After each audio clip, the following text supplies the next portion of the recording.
యాకూబ్ రెడ్డి గారు వరంగల్లో ఆయన్ని పోలీసులు పెట్టిన చిత్రహింస, అదే ఒక అధ్యాయం తెలంగాణ ఉద్యమంలో.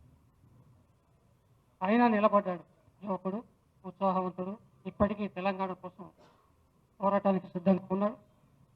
దేహం ఎంతో శిథిలమైపోయింది ఆ చిత్రహింసల వల్ల.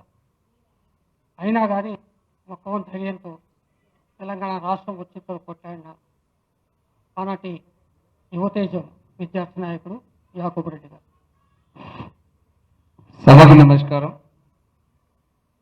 సమయభావం వల్ల ప్రపంచవ్యాప్తంగా విశ్వవ్యాప్తంగా కవితాకారు చేసిన ఉద్బోధ, నేను విద్యార్థి ఉద్యమం నుంచి మా నాన్నగారు స్కూటీలో పోతే నేను గ్రామంలో సర్పంచ్ అయినప్పుడు, నేను సర్పంచ్ రాష్ట్రానికి దేశానికి సంసద ఆచగ్రామం చేసి దేశవ్యాప్తంగా చూసినప్పుడు ఇంతకుముందు మేడం గారు చెప్పినట్టు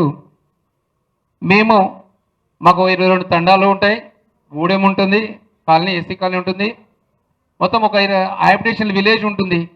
ఫస్ట్ టైం మరి ఈ పాటల కూర్పు ఏదైతే మేడం గారు కవిత మేడం గారు అక్కగారు చేశారో ఆ కూర్పు మేళవించి ఈ కవులు కళాకారుల ఉత్సవాలను, ఆ బతుకమ్మను అన్నిటికీ పార్టీలకు కులాలకు అన్నిటికీ అతీతంగా అద్భుతంగా గ్రామ పంచాయతీ డబ్బులు వినియోగించి మిగతా గ్రామాలలో కూడా ఆ విధంగా చేయడం జరిగింది. ఇప్పుడు కూడా రానున్న తరంలో ఇప్పుడున్న ఈ ఉద్యమం మళ్ళీ ఇప్పుడు ఈ పోరాటం అస్తిత్వ పోరాటానికి వార్డు వైజ్గా మరియు గ్రామంలో కూడా ఉధృతంగా మన అస్తిత్వాన్ని కాపాడుకోవడానికి మరి ఆ అరచేతిని అడ్డుపెట్టి వాళ్ళ అభయాస్తాన్ని భస్మాసురాస్త్రంలాగా చేసి మన బతుకమ్మను చేతులు పెట్టే వరకు మనము మళ్ళీ పోరాటం చేయాల్సిన అవసరం ఉంది. అదేవిధంగా ఇప్పుడు మొన్న ఇది ఆర్టీసీలో కాకతీయ తోరణం కూడా ఉండే, దాన్ని కూడా కనుమరుగు చేసిరు. అంటే ఒక్కొక్కటి చేస్తుంటే మేలుకోకపోవడం మనది కూడా పొరపాటేమో అనిపిస్తుంది.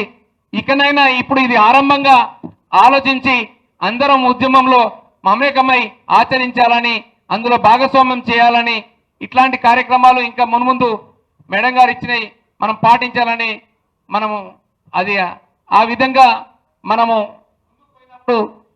దయచేసి ఇది ఉద్యమకారులు, తెలంగాణ వాదులు ప్రతి ఒక్కరు మనది మన అస్తిత్వము తెలంగాణ అంటే మనల్ని ఎన్నట్టే అనే భావించి మరి దీనికి ముందుకొచ్చి మనకు తోడ్పాటు నుంచి నాయకత్వం వహిస్తున్న కవితక్క గారికి మన బాసటగా నిలవాలని ప్రతి ఒక్కరిని వేరేనా ఆకాంక్షిస్తూ, మరి ఏ పోరాటానికైనా, ఏ కేసులకైనా, ఏ జిల్లాకైనా, అంటే ఇప్పటికీ నాకు 184 కేసులు ఉన్నాయి.